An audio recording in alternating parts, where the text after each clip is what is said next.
né? Agora são 18 horas.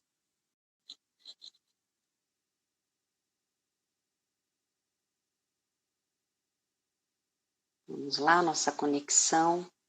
Mais um dia de quarentena em casa. E hoje o tema é importante, porque fala de uma responsabilidade fundamental nas nossas vidas, que é a questão da imprensa. Irivelton, você já está aí?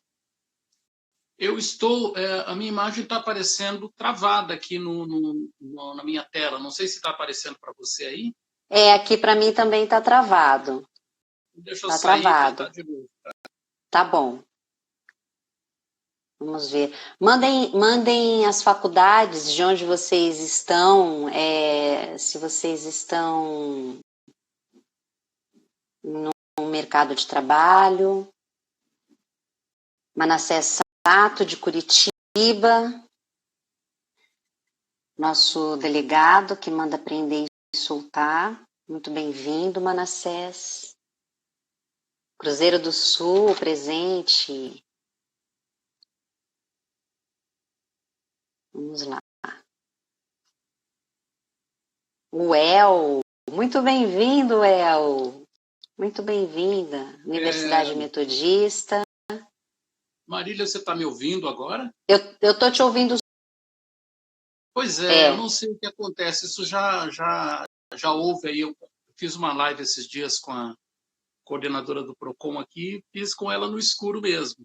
Quer tentar mais uma vez para ver o que acontece? Vamos, né? Os nossos convidados querem ver você. Eu vou sair de Paranaense. novo. Tá? Perfeito, perfeito.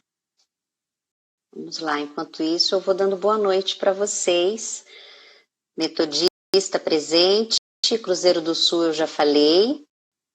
O El, muito feliz por ter a UEL. Eu sou paranaense, para quem não sabe, eu sou de Maringá, grande estado no Brasil. Vamos lá, última tentativa, Erivelton, vamos torcer para dar certo, hein?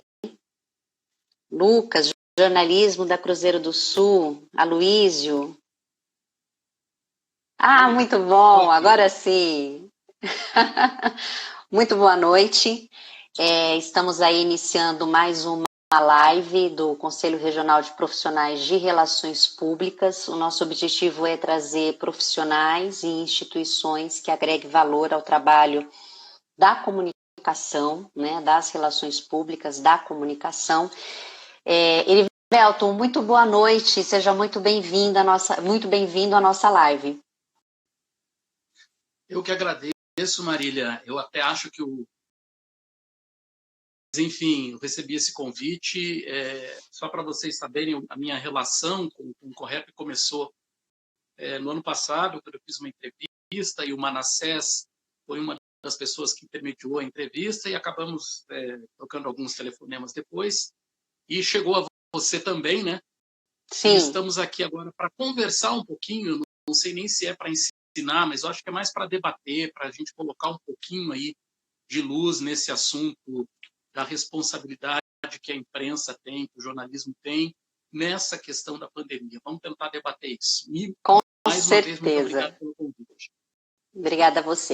Bom, Erivelton Oliveira, para quem não sabe, é jornalista, formado pela Federal do Paraná e trabalhou durante quase 30 anos nas redes Globo e Record, né? Então, acho que tem aí uma experiência muito grande quando se fala de jornalismo. E o nosso tema de hoje é a imprensa responsável na luta contra a pandemia, a favor do ser humano. Novamente, para vocês que estão entrando agora, por favor, falem de onde vocês são, para que a gente possa dar um alô, até mesmo para a gente direcionar a nossa live, né? Às vezes a gente tem muita gente do mercado, de um setor muito universitário, que é sempre muito bem-vindo. E a você, universitário, depois, ao final da live, mande pelo direct o nome da sua faculdade, o seu e-mail, para que você receba a sua declaração de hora complementar.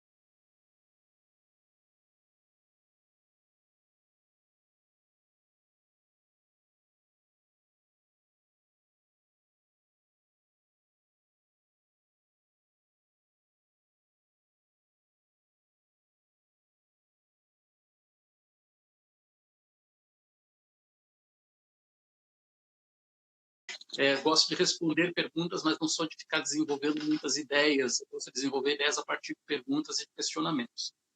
Mas, então, a palavra está livre para vocês também. Mas, em função dessa questão da pandemia, o que eu gostaria... Como é que eu vou começar essa discussão, né? Eu fiquei quebrando a cabeça aí nas últimas 3 semanas, quando me fizeram convite, e eu resolvi voltar no tempo. A gente está nessa história aí, uma história que acho que nem os roteiristas de Hollywood conseguiram criar um roteiro tão catastrófico como esse que nós estamos vivendo nos últimos 45 dias.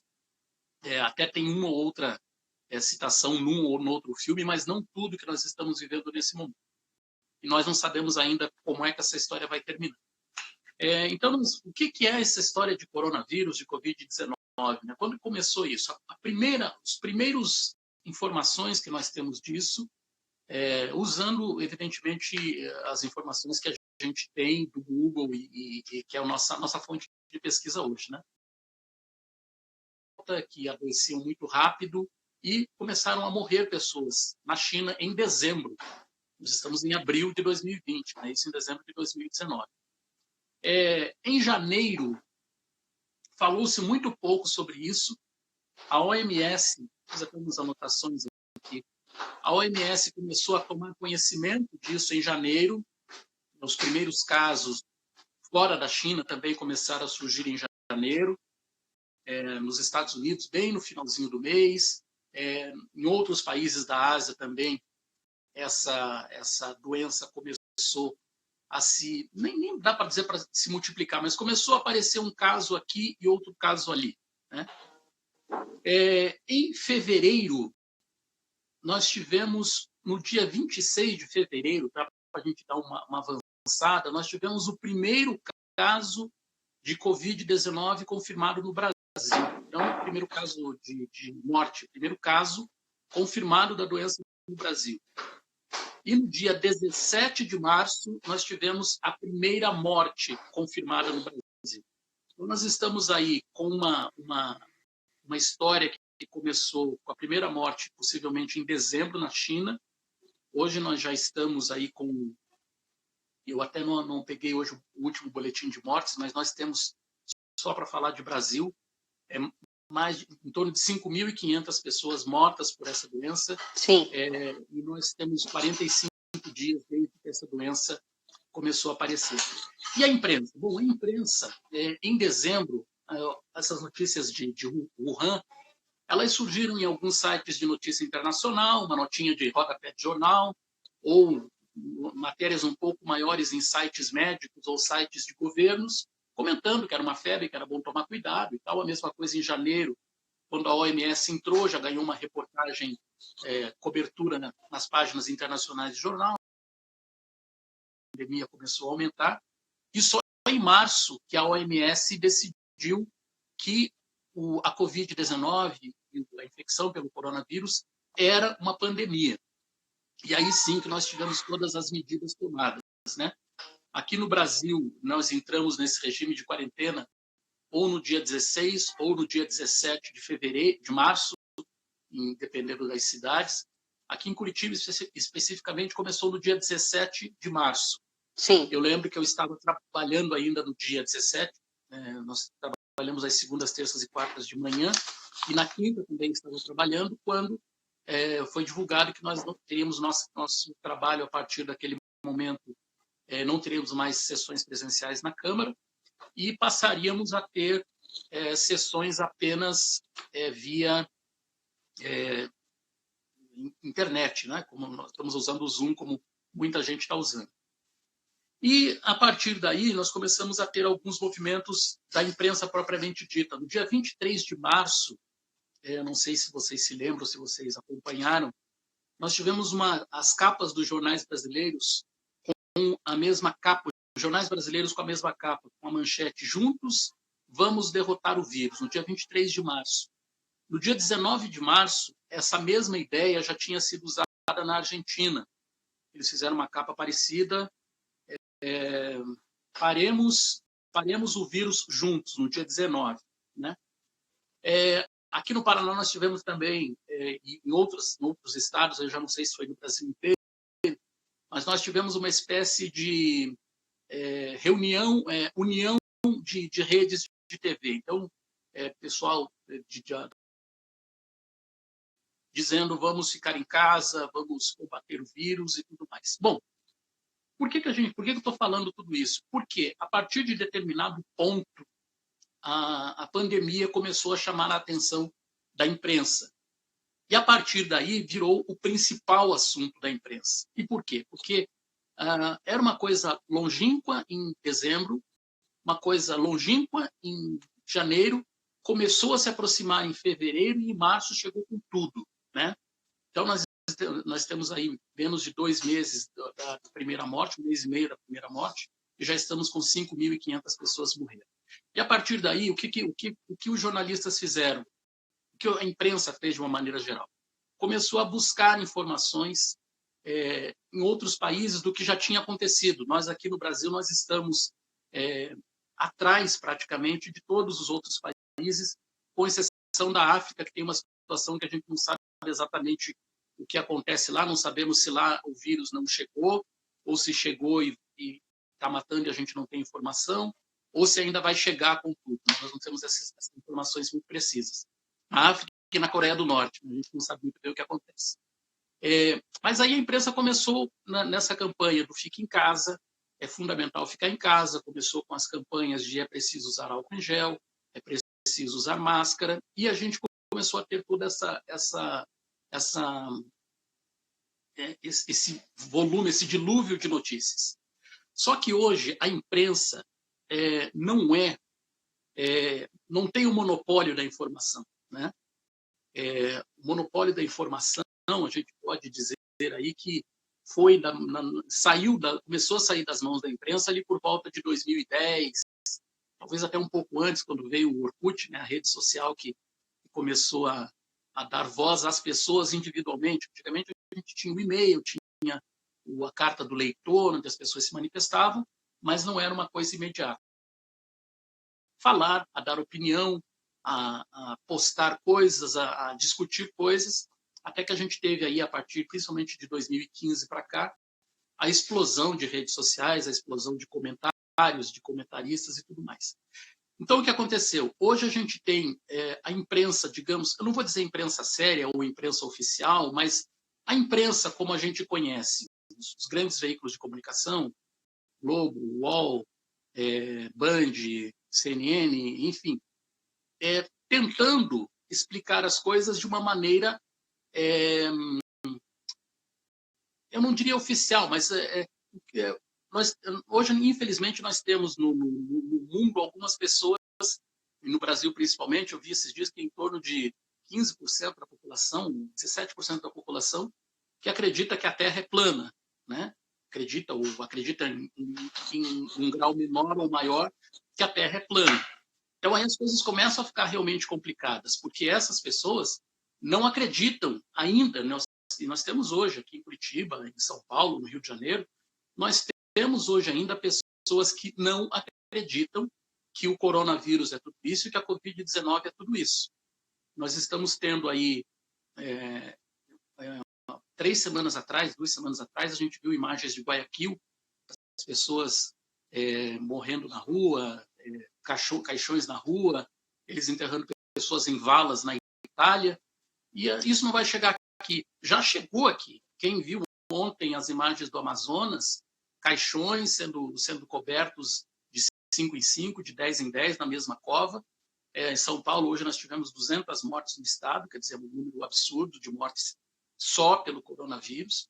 Então, as coisas chegaram. E a imprensa, eu acho que o que é perigoso, principalmente do aspecto da saúde. Depois a gente pode até falar os outros aspectos econômicos e tudo mais. Mas o principal das pessoas é saber que o coronavírus é perigoso, que o coronavírus bate em todo mundo, que o coronavírus é o mal do século, né? A principal doença do século. A gente ouviu aí algum tempo atrás, em fevereiro, por exemplo, alguns jornalistas também, talvez até aqueles jornalistas que não acreditavam que coisa era tão feia como era, dizendo que 2.000 pessoas morreram no Brasil ano passado de outras doenças e não tivemos todo esse alarme. Pois bem, agora já morreram 5.500 pessoas de corona no Brasil. Será que agora essas pessoas mudaram de ideia? Possivelmente sim. Nós tivemos até a história do Dr. Drauzio Varella, em janeiro, que vocês viram, possivelmente viram uma entrevista dele, e depois ele se desculpou, evidentemente, mas ele dizendo que não tinha chegado no Brasil, e realmente não tinha menos de um mês a doença, e ele disse que poderia ser só uma gripezinha. Não foi só uma gripezinha, né? E hoje acho que ele, se ele pudesse voltar no tempo, possivelmente ele não falasse o que ele falou, até por desconhecimento. Hoje eu acho que a informação, dar informações para as pessoas e massificar essa informação, para alguns pode parecer, não, a imprensa só está fazendo isso para conquistar audiência, só está fazendo isso para assustar as pessoas. Não, a imprensa está fazendo isso para informar as pessoas da importância disso. Queria saber se você quer fazer alguma intervenção. Sim, eu acho que seria importante da Universidade de Tuiuti, do Paraná, da FIANFAAM, da UEL, da Faculdade Paulista de Comunicação, Unisantana e Digital House. Nesse sentido, Erivelton, nós temos uma responsabilidade como profissionais da comunicação de darmos a informação correta, né, e de transmitirmos credibilidade. Como você, na sua experiência de 30 anos de jornalismo, vê o papel da imprensa hoje? Quando a gente fala credibilidade, é uma coisa que você até você constrói credibilidade em pouco tempo, né? Vamos aí imaginar a própria CNN, que é uma rede que deve ter um mês, eu acho, já conquistou um certo público e tem uma certa credibilidade, mesmo sendo uma rede de televisão que você só acessa via YouTube ou vê via YouTube, ou para quem tem cabo, mas é uma rede que já tem uma importância, já chegou conquistada, mas ela tem toda a história que veio lá com a CNN internacional. Então, de certa maneira, é um veículo novo, mas tem uma história da veículo matriz, por assim dizer. Mas o papel da imprensa, eu acho que principalmente se a gente for definir pura e simplesmente qual é a função da imprensa. A função da imprensa é informar, né? Informar com variedade, em muitos casos. Esse é o papel da imprensa. Como eu falei há pouco, há algum tempo, a gente confunde muito hoje, se você abrir internet, abrir páginas de Instagram, perfis de Facebook, nós temos hoje uma infinidade de veículos que se dizem jornais, que se dizem canais de comunicação, mas a gente não sabe muito bem se isso é ou não é verdadeiro, né? Nós temos um fenômeno no Brasil que começou a surgir também depois dessa explosão das plataformas digitais, o fenômeno da fake news, né? Nós temos aí até uma eleição que vem sendo, não digo que vem sendo contestada, mas a gente sabe o que aconteceu, e também não estou dizendo que foi o lado A ou o lado B que criou a fake news. Eu acho que foi uma arma usada pelos dois lados, ou pelos nem mais dois lados, por todos os lados, para conseguir atenção. E aí, nessas horas, aquelas pessoas mais incautas, digamos assim, acabam acreditando nessas notícias, nessas informações. E por que eu digo isso? Porque eu tenho, não sei exatamente quantos grupos de WhatsApp que eu faço parte, mas com certeza nos 15 deles a gente vê as maiores barbaridades sendo publicadas por pessoas de concurso superior, por médico, por advogado, por engenheiro. É mesmo? Essa pessoa publicou isso? Acredita que isso é verdade? Um tempo atrás, eu até mandava para as pessoas puxa, você viu que isso, às vezes até mandava a correção, né, que tem muitos sites que você pode confirmar se uma notícia é ou não é verdadeira.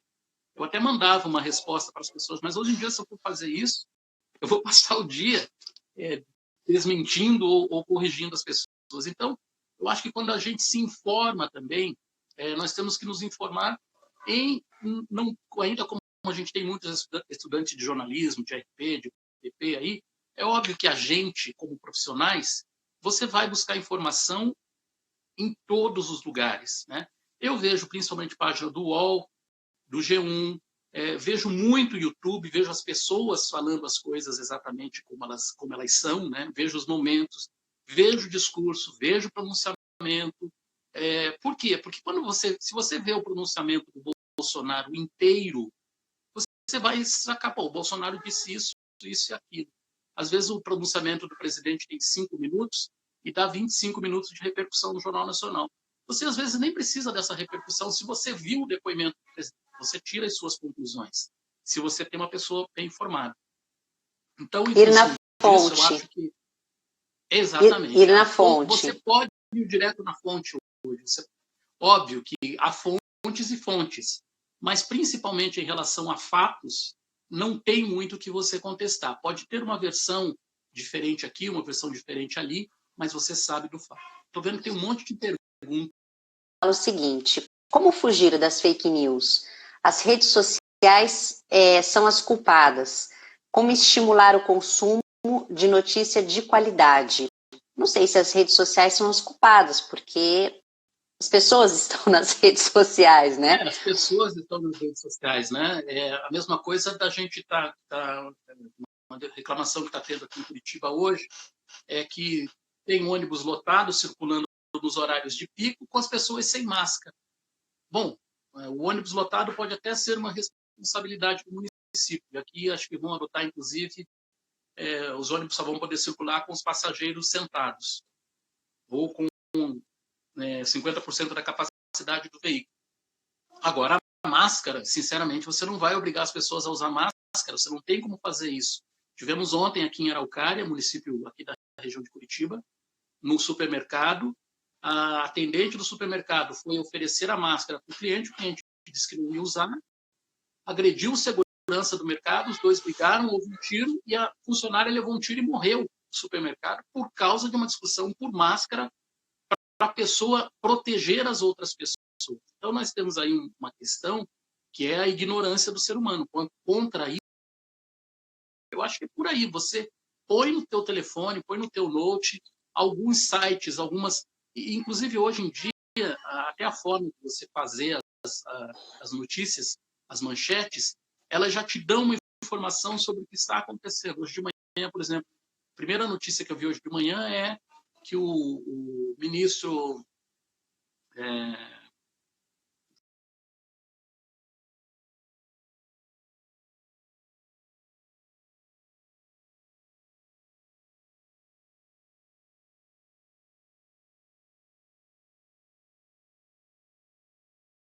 na história de que a Polícia Federal deve ser independente e tal. Então, você já sabe disso. Esse assunto, ele alimentou o dia hoje. Agora, no final do dia, havia uma notícia que o Bolsonaro... Então, você já tem a história do dia. Possivelmente, se você for ver à noite, quiser se aprofundar mais, você vai ver uma reportagem de 3 minutos, de 5 minutos, de 10 minutos no Jornal Nacional. Mas você já tem a informação. Sim. Nosso alô aqui para a Faculdade das Américas, para a PUC de Campinas. E aí eu tenho mais uma pergunta do Vinícius.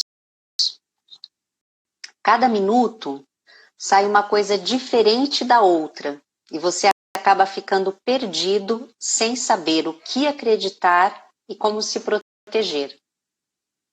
Olha que fundamental isso, né? Tem que ver onde você está buscando informação, tá? Eu até fiz aqui, pena que está no telefone, mas ontem à noite, eu comecei a olhar alguns jornais internacionais, primeiras páginas de jornais internacionais. E em absolutamente todos os jornais que eu olhei, com exceção de um, que é um jornal alemão, que eu não me atrevo a falar o nome, que é um jornal do sul da Alemanha, que parece que é o jornal o maior jornal da Alemanha, tinha a manchete dele era sobre o Bolsonaro, dizendo que o Bolsonaro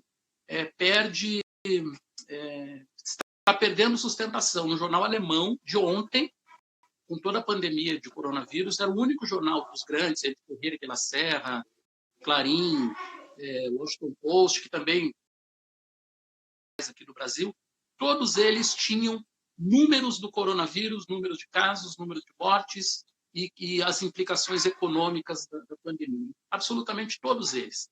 Então, assim, a informação, você não tem muito como inventar a informação. Agora, se você for pegar um outro veículo no qual você se informa, que não é necessariamente um jornal, sim é um blog de um jornalista, que também não deixa de ser jornalista, mas é um blog com jornalista com as posições dele, eu acho que vocês devem ter visto, inúmeros médicos dizendo que a Covid-19 não é tudo isso, que outras doenças matam mais, principalmente isso um mês atrás, né? Hoje já vão ter que rever essa opinião. Mas depende muito de onde você busca informação. Eu não vi, claro, acontece um ou outro erro, uma ou outra informação, mas logo em seguida ela é corrigida. Mas eu não vejo nas manchetes dos principais sites de notícia, a gente pode colocar aí 10 ou 15 deles, informações contraditórias. Existem, às vezes, o Moro saiu do ministério, beleza. Ele saiu atirando, ele saiu se denunciando, ele saiu porque ele é fraco, ele saiu porque ele é forte. Aí as interpretações são de cada um, mas o Moro saiu do ministério, essa é a realidade. Não vi em nenhum site de notícias dizendo que o Moro não saiu. Então, acho que é por aí, você tem que saber onde você procura a notícia e a forma que você interpreta. A Raquel faz um comentário, né, que ela diz o seguinte, né, o Lucas Sampaio diz o seguinte, nos tempos atuais, não se há margem para cometer erros na transmissão de informação. Nunca antes os jornalistas precisaram ser tão profissionais e há muito interesse no descrédito da imprensa. Você sente isso, Erivelton, esse interesse do descrédito na imprensa? Eu acho que, sabe, essa questão é como aquela piadinha que dizem qual é o limite do humor, né? Todos os humoristas escutam essa pergunta quando começa uma entrevista. Eu acho assim, a imprensa no Brasil sempre foi uma instituição muito respeitada. E digo sempre, vem lá desde o tempo do Império. Dom Pedro II levava pau da imprensa, o Marechal Deodoro, o Marechal Floriano levaram pau da imprensa, Getúlio Vargas levou pau da imprensa, inclusive a renúncia dele, o suicídio dele tem a ver com manifestações da imprensa. Aí a gente veio com o período militar, a imprensa muito combativa, tivemos jornalista desaparecido, jornalista morto, começou a democratização, a imprensa continuou ali no pé. Então, assim, eu não vejo onde está essa questão que a imprensa é bandida, que a imprensa tem... Claro, a imprensa tem interesses porque são empresas, né? Mas, como eu digo, em princípio, você não tem... Eu trabalhei 27 anos na Globo aqui do Paraná, 2 anos na RIC do Paraná, e em momento algum, alguém chegou para mim e disse assim, olha, a gente está contra o governador, então você vai lá no Palácio e vai fazer uma matéria contra o governo, porque nós somos contra ele, ou porque nós somos a favor dele. A gente recebe as pautas para fazer, cubra o assunto, traz o assunto, daí você coloca a pessoa dizendo isso ou aquilo.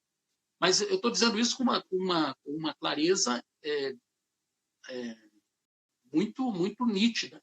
Em nenhum momento, em absolutamente nenhum momento, alguém chegou para mim e disse, olha, nós, até pode ser uma rusga pessoal, uma coisa assim, não, nós não cobrimos esse assunto, porque o assunto não nos interessa, ou a pessoa não nos interessa.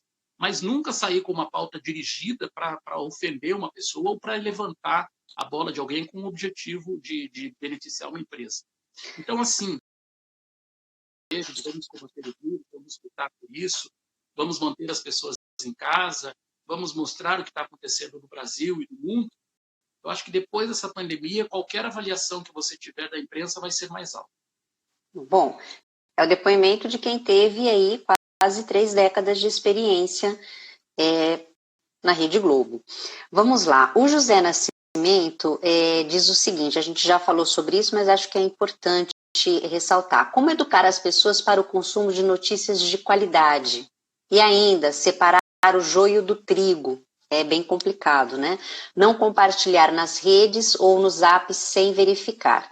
E aí já complemento com a do Manassés Sato, né, que é daí de Curitiba, nosso delegado, e ele pergunta o seguinte: até onde a distorção de fatos pode afetar a relação de uma pandemia, como a que enfrentamos, pela tendenciosa manipulação da informação sobre as políticas públicas? Bom, aí já a gente está quase entrando na área de RP, né? E eu até comentei que a área de RP, não na área de RP, mas na área de comunicação corporativa, que é uma área que Sim, também. eu atuei praticamente no meu estágio. Foi na Rede Ferroviária Federal, uma empresa que não existe mais. Mas, enfim, eu acho assim, primeira a coisa da separação do joio e do trigo. Alguém comentou aí que na família recebe muito WhatsApp, aí não tem muito como, né? Se o seu cunhado, se o tempo dos militares é que era bom, aquela coisa toda, gente, não tem muito o que discutir. Você não vai brigar com a sua família, como aconteceu durante as eleições. Teve pessoas que brigaram e não se falam até hoje, porque estavam com o Bolsonaro, estavam com o Haddad, e houve confusões em grupos de WhatsApp, pessoas que saíram e não voltaram mais. Então, eu acho que separar o joio do trigo depende qual é a sua finalidade. Se você vai para trabalhar com a informação, você vai checar as informações acima de tudo, né? E hoje é muito mais fácil você checar a informação e saber se ela é real ou não. Você pode até entrar em contato com pessoas que antigamente a gente não tinha contato. A acessibilidade, o acesso hoje é muito, muito mais fácil, né? Exatamente. E daí tem quando a questão políticas públicas, aí eu não sei se o Manassés está se referindo às políticas públicas nessa questão do combate à Covid-19, não sei se é alguma coisa nesse sentido, mas, enfim, eu acho que nós tivemos no Brasil, de certa maneira, aqui no Paraná, pelo menos, nós estamos com uma rede preparada, tanto no estado quanto no município, uma rede preparada para o pior, esperando que o pior não aconteça. Nós temos isso também em São Paulo, só que em São Paulo parece que está acontecendo, né? Nós tivemos isso, de certa maneira, no Brasil inteiro. E eu não sei se vocês viram, também devem ter visto, 3 ou 4 semanas atrás, montes de vídeos que chegaram pelo WhatsApp dizendo assim: olha aqui esse hospital cheio, com camas vazias, um monte de médico aqui sem trabalhar, olha aqui que absurdo isso, cadê o coronavírus, cadê a Covid? O Rio está esgotando. E tem mais essa questão ainda, a gente não sabe agora se o Brasil ficou um país com pontos diferentes e vai acontecer como na Europa, de repente começa no Paraná, começa no Rio Grande do Sul, ou se a gente está indo todos para o final da pandemia, já estamos no meio. Então ainda não temos essa resposta, teremos no futuro. Mas em relação ainda, falando com o Manassés das questões das políticas públicas, o jornalismo ele tem divulgado, e tem divulgado muito, a imprensa tem divulgado muito o que cada estado está fazendo, o que cada cidade está fazendo, às vezes até de maneira repetitiva, né? Mas, sinceramente, eu não sei se eu respondi ao Manassés o que ele queria saber, mas eu acho que nós temos hoje, se não respondi, faça de novo a pergunta, Manassés. Nós temos hoje políticas públicas voltadas ao combate ao coronavírus, política federal, estadual e municipal.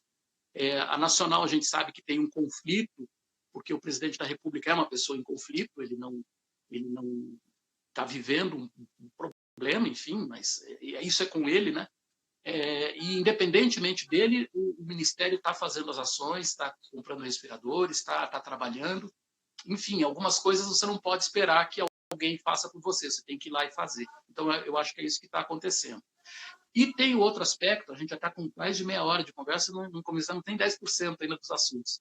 E tem ainda o aspecto econômico, e eu acho que é aí que o problema pega e a imprensa passa a ser uma espécie de vilã, né, da história.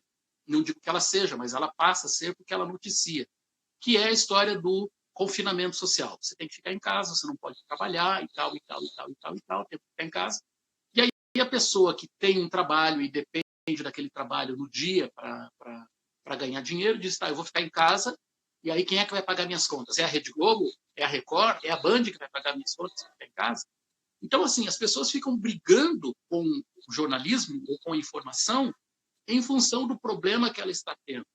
Mas se você dissesse para as pessoas, não tem essa coisa, você pode ir para a rua, você pode circular tranquilamente.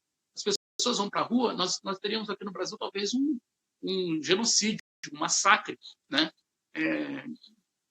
Aí teríamos 100 pessoas morrendo na rua e mais o país seguramente com o maior número de casos. Nós já somos hoje, e tudo mais, se a gente continuar nesse ritmo de 500 mortes por dia, como estamos, em mais uma semana nós teremos passado Itália, Espanha, só vamos ficar atrás dos Estados Unidos. E você falou que realmente o tempo voa, que significa que o assunto está muito bom, né? Eu vou deixar as perguntas, então, mais para o final, Herivelto, e vou deixar você, então, explanar o que você tinha preparado para nós. Pode ser? Não, eu acho que pode vir com as perguntas, porque daí a gente já responde em função do que as pessoas querem saber, não tem nenhum problema. Perfeito. Então vamos lá. O Vinícius fez aqui uma pergunta, mas eu acho que ele é mais ligado à própria questão das políticas públicas, né? Que ele fala, como o governo teria que agir em relação às pessoas carentes de periferia e que não têm tantos recursos para se proteger.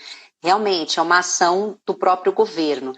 E o Gabriel Vieira, ele diz o seguinte, os prints que o Moro mandou no Jornal Nacional fez com que fosse provar que estava falando a verdade? A importância aí dessa decisão do Moro e se realmente aquilo quer dizer a verdade para a população. Olha, também sim e não, né? O que a gente pode deduzir é sim e não. Primeiro, só falando a questão das políticas públicas, é assim, o governo está fazendo um mutirão. Nós temos aí esses R$600 que estão sendo distribuídos para famílias, enfim. Às vezes a gente diz, mas R$600 só? Não, R$600 é um dinheiro que para muitas famílias, tem famílias que não ganham isso no mês e agora estão tendo direito a isso. Inclusive estão tentando desburocratizar a forma de fazer isso. O governo tem carta branca para faltar dinheiro para entregar para todo mundo, se o governo deve imprimir. E aí tem duas correntes, uma que diz que pode imprimir sem problema, porque a gente não vai ter inflação, uma vez que não tem demanda por produtos. Então, as pessoas vão pegar o dinheiro e vão gastar só naquilo que elas precisam e a economia vai continuar, não vai girar como estava girando, mas não vai parar totalmente. Existe outra corrente que diz que se imprimir mais dinheiro, os preços vão subir, enfim, vamos ter uma mega inflação. E isso já é uma coisa que tem que ser analisada pelo Ministério da Economia, e aí sim pelo presidente, mas independentemente disso, eu acho que as ações que o governo federal está fazendo, fez já no primeiro mês, né, vai fazer o segundo agora, quando girar o mês de abril, e acho que está fazendo corretamente. Talvez não esteja fazendo tudo que pudesse fazer, mas está fazendo o possível nesse momento. E nós temos aí, né, nossa legislação é um trambolho também, que não dá para você, se você quiser fazer uma doação como para uma instituição, você tem que passar pelo Congresso, tem que passar pelo Senado, enfim, tudo está meio amarrado ainda, mas acho que, de certa forma, o governo está preocupado, sim, com as pessoas, o governo quer que o país corra, né? O presidente quer que o país volte a funcionar normalmente, embora essa postura dele talvez custe mais caro no futuro, inclusive agora os Estados Unidos estão os brasileiros podem virar peças de contagem. Então, de repente, a gente pode ficar isolado no mundo em função disso. Já em relação à questão do Moro, é assim, se eu pego o meu WhatsApp aqui e mando uma mensagem para Marília dizendo: oi, Marília, eu não vou participar da conversa com o REP hoje porque eu estou com sono. Mando para ela. Se ela resolve publicar essa conversa, ela vai estar publicando a verdade, porque fui eu que mandei essa mensagem para ela e tal. Só que a gente sabe também que no Brasil hoje, em função até da tecnologia, você tem que confirmar que isso realmente fui eu que mandei, que isso realmente saiu do meu telefone. O meu telefone vai ter que ser periciado, ver se eu mandei aquilo, a hora que eu mandei aquilo e tudo mais. Então, assim, eu acredito que o Moro tenha falado a verdade, embora eu acho que ele não devesse ter tocado nesse assunto. Eu sou daqueles que acham que o Moro deveria ter dito: estou saindo, poderia até ter depois escrito uma carta para o STF, para alguém, divulgando os motivos da saída dele, ou enfim, eu acho que ele fez uma saída meio espetáculo, né? Uma saída de espetáculo, e claro, a imprensa estava lá, cobriu e ainda deu mais a reportagem do Jornal Nacional. Então, assim, hoje mesmo, você dizendo uma coisa, tendo uma prova de uma coisa no teu telefone e tal, você tem que provar que aquilo é verdade. O que ele mandou é real. É verdade? Possivelmente é, mas ainda tem que se provar que é verdade. Com certeza. Thaís Medeiro faz a seguinte pergunta. Há algum tempo, o número de pessoas com a tecnologia e o celular na mão iniciaram a apropriação do jornalismo. Hoje, as fake news aparecem tornando o trabalho jornalístico ainda mais difícil na briga por credibilidade e prestígio. Como pensa que a categoria pode vir a recuperar seu devido espaço na comunicação? Ela depende unicamente das pessoas tomarem a consciência de sempre checar a informação? Olha que pergunta, né? Não, é que existe uma coisa que é a seguinte, né? Claro, erros acontecem, né? Você pode dizer, nós tivemos aí, eu acho que foi o ano passado, no comecinho desse ano, quando morreu o baterista do RPM, é isso? Acho que o baterista do RPM. A Veja deu que ele tinha morrido, acho que o UOL também deu que ele tinha morrido, e ele não tinha morrido. Ele morreu um pouco depois, acho que 1 ou 2 semanas depois. Isso é uma fake news? Na verdade, isso é uma informação mal apurada, né? Eles receberam a informação de que ele tinha morrido, ele não tinha morrido, mas alguém disse que ele tinha morrido, foram lá e publicaram. Então, isso é uma informação mal apurada. Era verdade? Não, não era. Mas ele acabou morrendo depois, porque ele estava mal, enfim, mas é uma informação mal apurada. Então,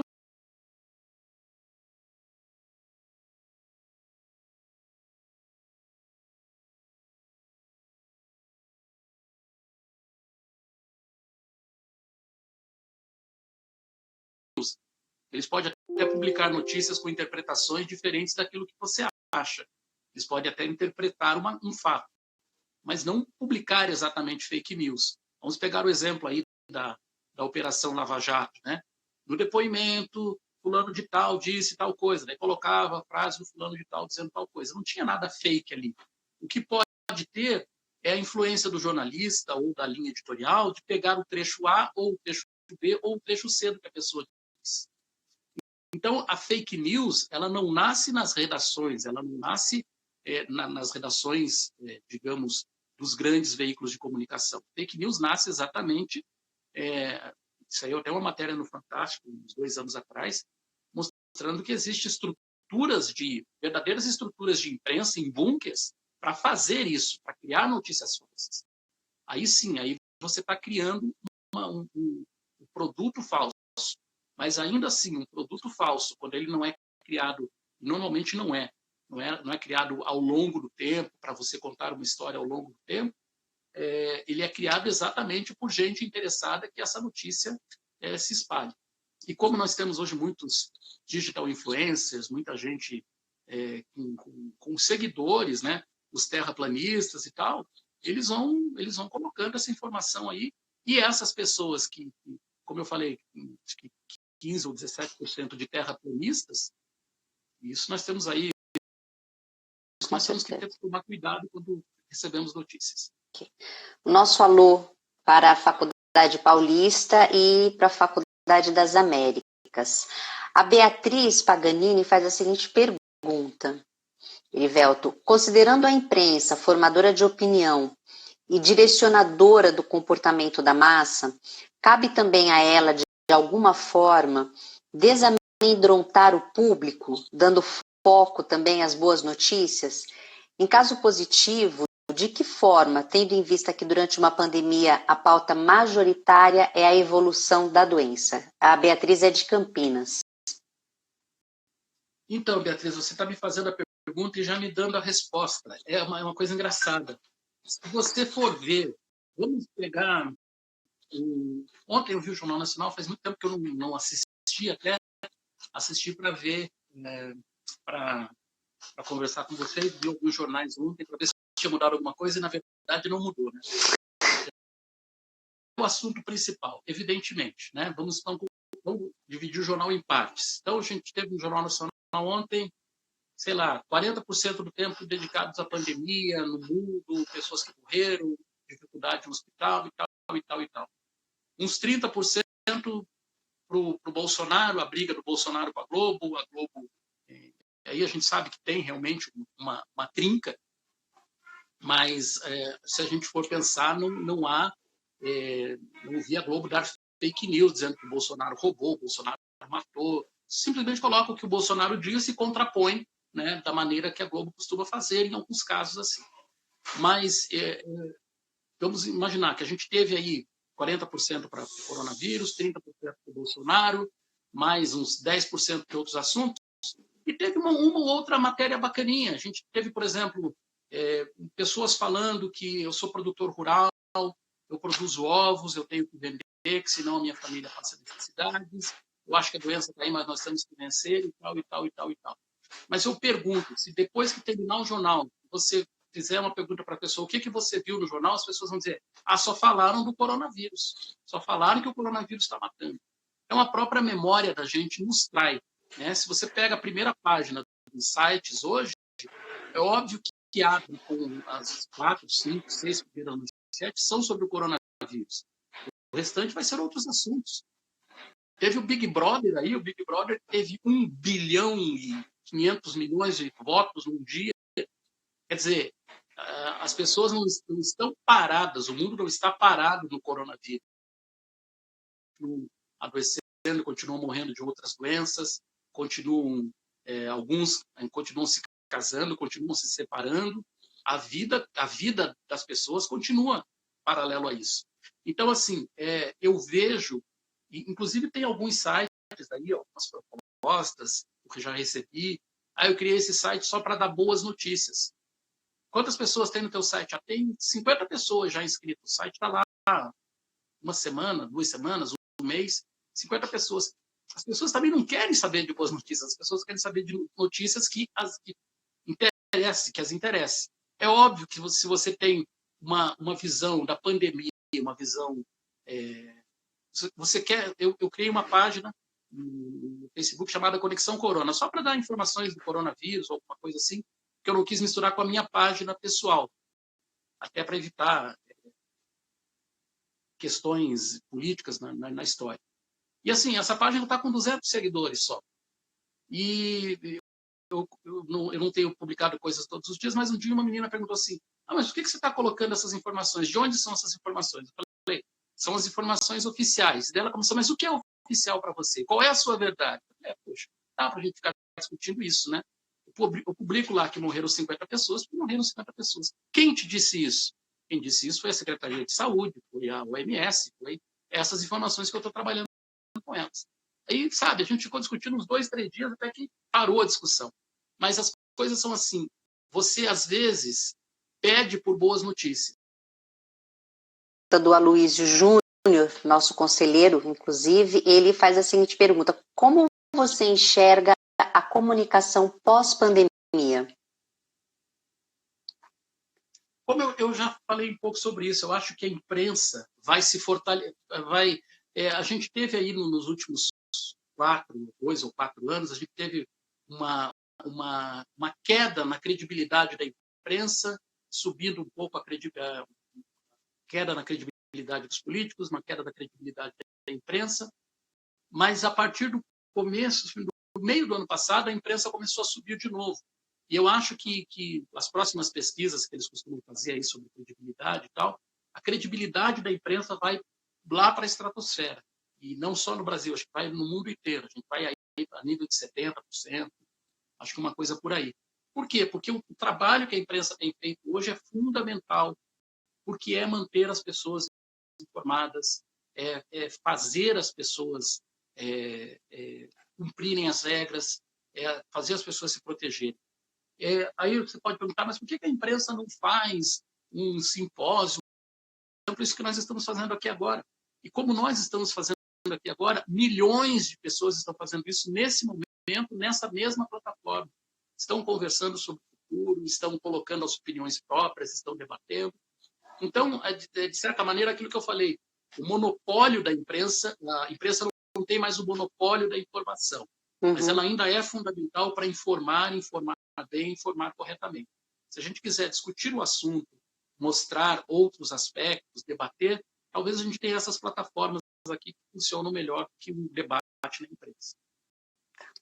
A Carol Monteiro pergunta o seguinte: o que você acha sobre a comunicação violenta nos dias atuais? A comunicação violenta já é aquilo que eu falei um pouquinho antes. Tem gente que as pessoas, de certa maneira, não vou generalizar, evidentemente, como as outras respostas também não são generalizadas, mas as pessoas têm um pezinho na tragédia, né? Quem é que a gente viu ontem aí, estava vendo no jornal ontem, um acidente numa estrada aqui de Curitiba, um motoqueiro, acho que foi atropelado, e umas 100 pessoas em volta querendo tirar fotos, 100 pessoas, ninguém com máscara, todo mundo ali para tirar foto, para publicar em rede social, sei lá, para fazer o quê. Aí a gente pergunta, mas por que as pessoas vão parar ali para ver? Uma pessoa morreu, né? Eles vão ali tirar foto para fazer isso. Então, assim, o jornalismo policial, o jornalismo da violência, ele tem um público cativo, que é aí de 10%, de 15%, de 20% da população, mas tem esse público, né? Nós temos jornais aqui em Curitiba, o principal jornal do Paraná só tem uma edição publicada por semana, e o jornal popular tem uma curiosidade para saber quem matou quem matou como, ver uma foto. Tem gente que tem essa necessidade. E né, se tem público e tem gente que compra, evidentemente as pessoas vão produzir. Então, você está quase acabando. Exatamente. Eu tenho, na verdade, eu queria fazer uma pergunta, na verdade, um questionamento, acho que meu, com relação à comunicação. Você acaba de falar de um jornal que já tem tradição, que tem uma edição semanal, e um que fala sobre notícias populares, que tem uma edição diária, né? Você acredita... Oi? Ainda. Você acredita que essa imprensa, então, ela atende hoje uma ânsia, uma necessidade da população, Erivelto? E se sim, como reverter essa situação? Eu acho que não é uma situação irreversível, é uma condição do ser humano.